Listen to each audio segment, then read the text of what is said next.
Well, I'm just gonna apologize ahead of time for the funny sounds coming from camera. Anyways, I cleaned it up, washed it today. Looks much nicer underneath. In fact, if it wasn't even for this chipping, I probably wouldn't even paint it, which I'm not even sure if I'll be painting it now. I'm gonna worry more about some of the body work and stuff underneath and the conditions. So since this is kind of a vintage cart, it's very old, and it sat outside, so it was more of a brought in as a project instead of just a toy. So what I did is I pulled out the rubber mats that hold in the floor. As you can see, the floor is really badly rusted. It looked a little worse earlier, but it is pretty bad. So what we're going to do is we're going to take a wire brush and we're going to scrape that all out and stuff and really get that all,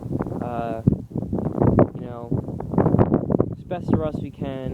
And I got new bolts and stuff for the side here. This one isn't all the way off yet, but they were all rusted that I actually just had to break them off because they weren't going to unthread.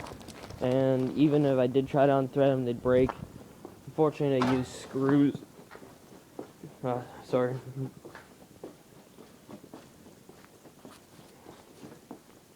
Anyways, so let me see. Got the gas cap and electrolysis tank. I'm gonna see if I can get that working. See if I can get the inner part polished up. So this is what I got: Rust-Oleum Professional High Performance Enamel. Something tells me that I can't necessarily say that, but something tells me this is gonna work really good.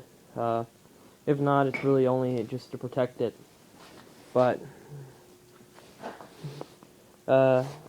people at the hardware store and stuff where I got it at said that this should actually work really good and last. In fact, I might even redo my dirt bike fenders again once I get that running too, with this black stuff, because this other stuff I put really cheap paint on in it. Even though I sanded it down and everything before that, and it's still kind of not the greatest holding, so the strongest, anyways, so this is what I got to do well, I was going to do the whole thing, the body with that, but hey, I have to get another can of this stuff because I want to do the floor and stuff. But I have to sand that down, clean that up with compressed air and stuff, and I got a vacuum in there. I let this dry it out, and I'm still waiting for that tank to dry out. Apparently there must have been like a little puddle of water in there, so it's going to take a while. Luckily they're taking quite a while with my carburetor, so that way, because as soon as I get the carburetor, I'm going to want to put it on and take this thing for a ride, because it runs. I even made a video to prove that. Oh, another thing is, I did wash it up. It looks like it's 10 years newer, and it's still not completely clean, but it's as good as it could, and it was cold out, so I kind of stopped. As you can see, it looks much cleaner now. It's all black instead of looks like it was all rusted. So looks like I bumped the age up to at least 10 years, definitely.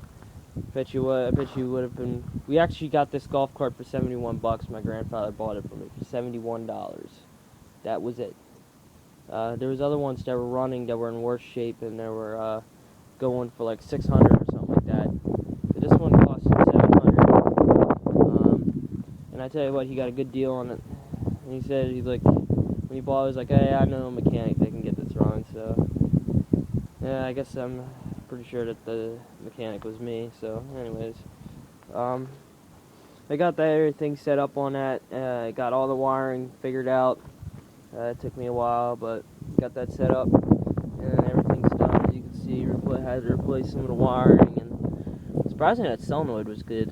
I wouldn't know why it wouldn't, but usually I never seen solenoids in that rusted up shape and not working. So, like I said, fuel pump kicks in and cranks over, just showing it. I think the battery might be a little weak. If not, I'll test that out, because even though it was a brand new battery, it sat inside that boat in there for a few years without being charged.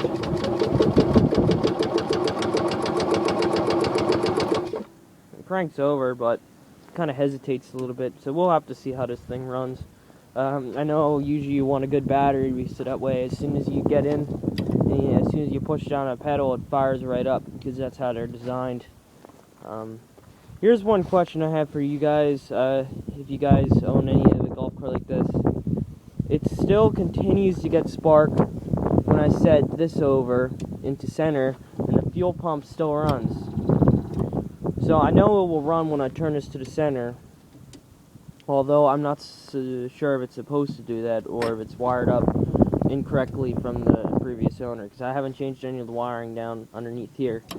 So I'm wondering from you guys who know about these carts, if I set it over to the middle to run, or I just let it turn on there, because I don't want to like wind up screwing up the starter mode or anything, but I wouldn't see why it would be, because knowing they usually make everything user friendly.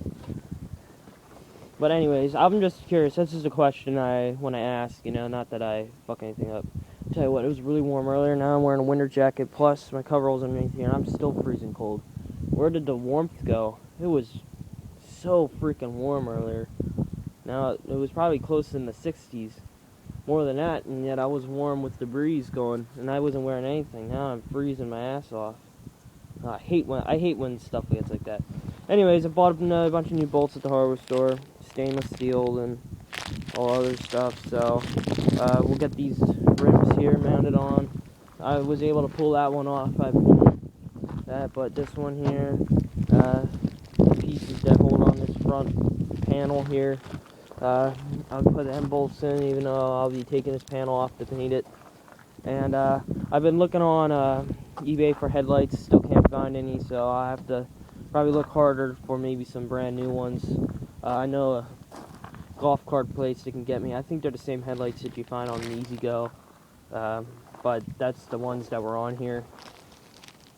So I'll look for them, and I'll get this wiring set back up and stuff, because I believe when you turn on the headlight switch, I believe it's designed, I don't know if these lights came stock, but he has a light system on it.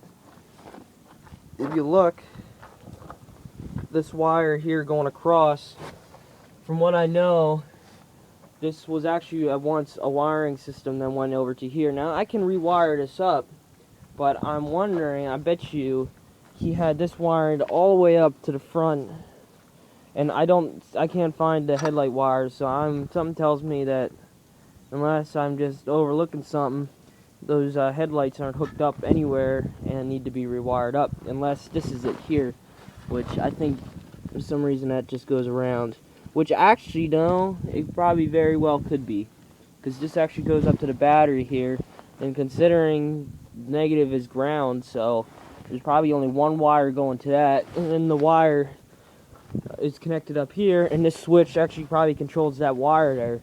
So I'm going to probably run a voltage tester on there and see if that works, because if this wire here is for the headlights, it actually connects up to this here, which is actually not set up. There should be a fuse in there, which I'll put one in.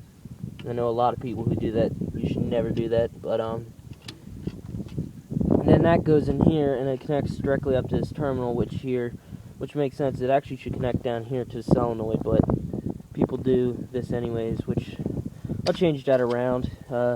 This one always connects to ground, negative, and this one always, these ones connect to the solenoid. That's the proper way to wire stuff. But you can do this too if you choose, but the proper way is to actually run it to the solenoid instead of running it to directly to the battery. So, yep, that's how everything's going so far. Have this thing going within a few days, and trust me, it'll be one interesting toy. Hopefully I won't run into any more problems. I had nothing but good luck except for the carburetor. So hopefully, as long as it runs good and stuff, and I'm not going to all of a sudden run into a really bad problem, then it should be good. I checked everything. I looked everything over. I actually had the time to actually work with this, because the carburetor's in the shop right now, so I don't know. This is going to be a nice toy, especially to take up in New York by Lake Ontario. I need one.